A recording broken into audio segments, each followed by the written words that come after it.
Hey, good morning everyone, and welcome to the PivotBoss Pre-Market Report for February 15th, 2017. I'm Frank Ochoa, aka PivotBoss. Here's a look at the daily time frame of the ES. Right now you see that price has had a major squeeze to the upside. Big time squeeze, especially once it got above 2300. I mean, this thing has been full tilt to the upside. This has been a very clear uptrending structure. We've only paused for brief moments and we've continued onward. But one thing to watch is that typically day over day, the midpoint is being defended. The previous session's midpoint is being defended, or a previous session's high price is being defended on the way up. And so that's what we're seeing here today. We're seeing this thing pull back, and perhaps the midpoint of the previous session may come into play, perhaps right into the previous session's high price before that, and that could be an opportunity to buy and see this thing continue higher, because this thing continues to squeeze. Right now on a weekly basis, we've reached the 100% expansion target for the week. So this is the previous week's range. This is exactly 100% expansion of the previous week's range. So we're right at it at the moment. And that's something to watch out for. Do we continue higher from that, or do we pull back? As I mentioned before, pullbacks are still buying opportunities. But we haven't seen much pullbacks here lately, so that's something to keep in mind as well. We do have a 100% monthly expansion target still ahead, and that is the 59 halves. So 23.59 half could be the upside move. Any pullback here today could be bought for a push towards 60, and that could get you a nice 100% move into that target, and at least 14-15 handles. So if we take a look here at the intraday time frame, here we go. You'll notice this has been a very bullish trending market. And in bullish trends, you have to realize and recognize the pattern at hand here.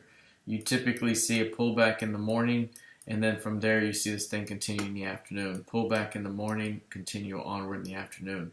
So when we see this pullback ensue here, we'll see where the low comes in. Right now, 42.5, these previous highs, and right into that LVN looks like a good zone to watch for a continuation higher. So it could be somewhere around 42s into 59.5. Could be the trade of the day here if this continues on this path. Now, if there's any failure to hold this midpoint, that's the main midpoint to watch. So if it gets into the midpoint, that's about 41.5 to 42.5 there. That's where bulls want to come in and defend, at least bring it back to the high, and perhaps hold it to the end of the day. Very similar to what we talked about yesterday. Any failure to hold that level, 41.5, opens up a return back toward 30. And again, that's still a zone here where bulls will want to keep in mind for a reversal opportunity. All right, let's take a look here at crude. Here's crude oil in a higher time frame. Now, we've talked about how tightly coiled crude has gotten, and I think everybody knows that fact. I mean, it's gotten very tightly coiled, but even now, it's gotten even more significantly coiled within an already tightly compacted pattern here. So we could be looking at short-term expansion pretty soon, likely to the downside. You can see that 54s have been rejected. Everything above or at or to 54s has been rejected.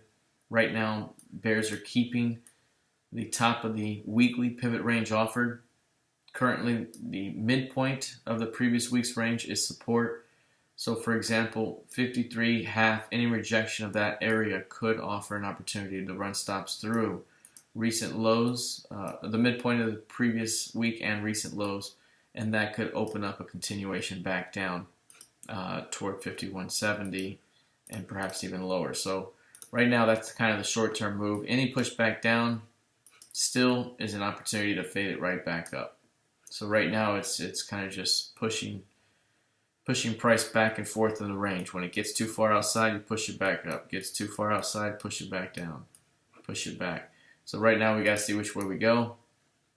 If there's any failure at 53.50, look for the stops to come out below 52.70, and that could open up a continuation back down in the range. Let's look at this in the intraday time frame. Here we are. Basically, we have the range. This is a very nice range right here. Here's 53.50. This is what I mentioned. 53.51 is the previous session's high. You can see it's already been well offered in that area so far over the last couple of days. Minor higher lows coming in. Here's that 52.70 I mentioned. So this is going to be something to watch. If there's any push beyond 53.50, there could be more strength ahead. But right now, with every rejection here, it's going to put pressure on that lower support level. So that's clearly the level to watch right now for rejections. Any pullback still offers an opportunity to push it back down within the range. Down here, we could be looking at a fade back up until this level is broken down here, in which case we could see much more selling pressure below. All right, let's take a look at gold futures. Here's a look at gold. The higher time frame gold shows that the 1220 level continues to be a very important level. 1220, 1221. That was the zone that we mentioned needed to be defended. There was a nice defense here that led to a solid bounce. Eventually, price needed to come down, and what we talked about was that if these late bears couldn't get paid and price pops back above 1221, we could be looking at another push back up again.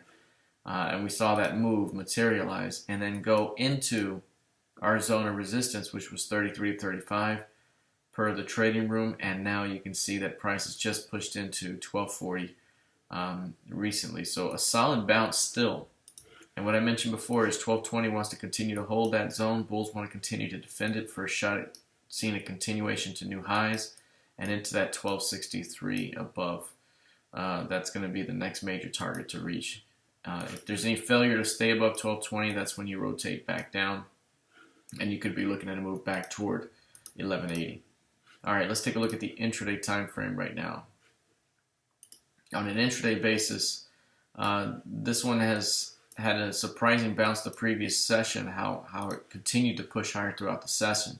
But one thing we talked about early in the day was if price could get above 1220, the retest could be a fantastic buying opportunity for a move back to value at 1227, and that was a perfect, flawless move.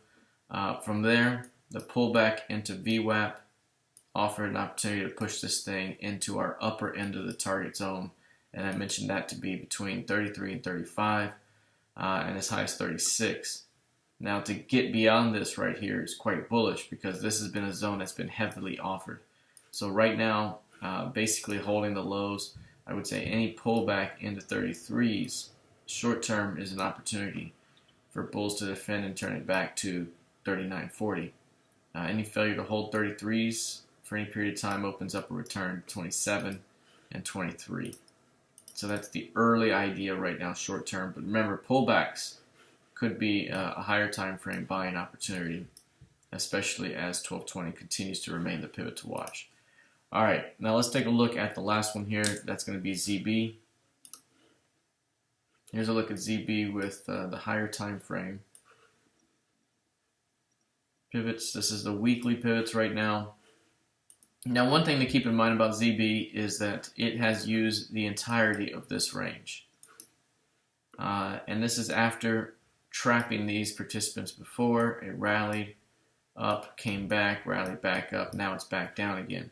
So this is a longer term absorption signature that we've been watching, and this is a zone that we continue to want to watch. This low here, that's the previous month's low. Any rejection of that low will be a prime opportunity to bring it back up within the range. Eventually, holding this support would suggest an upside break, and we could see a move as high as 160 to 160.22 back into the LVN up here, and we're eventually the stops came out there and led to the decline. So right here, holding that zone, continuing to hold that area, I still believe is a priority for bulls. And eventually a push through 154s can open up a big time push back toward the 160. So that's going to be something to continue to watch. We may not be at the edge just yet. We've seen clear downtrend, price structure here this entire time, and it's not likely to give up just yet until we see a clear rejection of some prices, and that could still be off of this low. Now on an intraday basis, let's drop this thing to the intraday chart. Let's go to a 233 tick chart. Here's the intraday right here. Now taking a look at the intraday chart, we were watching this low the previous session, and notice how price popped back above 149.24, came back, made a support, and closed the day, pretty decently within the range. So right now we're just holding just above this previous close. But in a downtrending market, holding above the previous close is typically where bears absorb and then they look to run the stops to the downside. So I would be very cautious here with any potential bounce in ZB just yet. We're still in a very, very bearish downtrend. If this were to continue higher, I'd look for 150.30 as an area to defend. So if this thing were to continue up here, watch for a selling opportunity back down in the range. If there's any failure to hold above this previous close of 150.05, then you're likely looking for a push to new lows within this downtrend. So right now, still bearish ZB overall until we find that previous month's low. Still much more to go before that occurs. And if this thing's going to get strong and bullish, it needs to pop back above this LVN. Doing so would open up a move back toward 152. All right, that's it for now. Let's see how this thing plays out heading into the rest of the session. Good luck and trade well.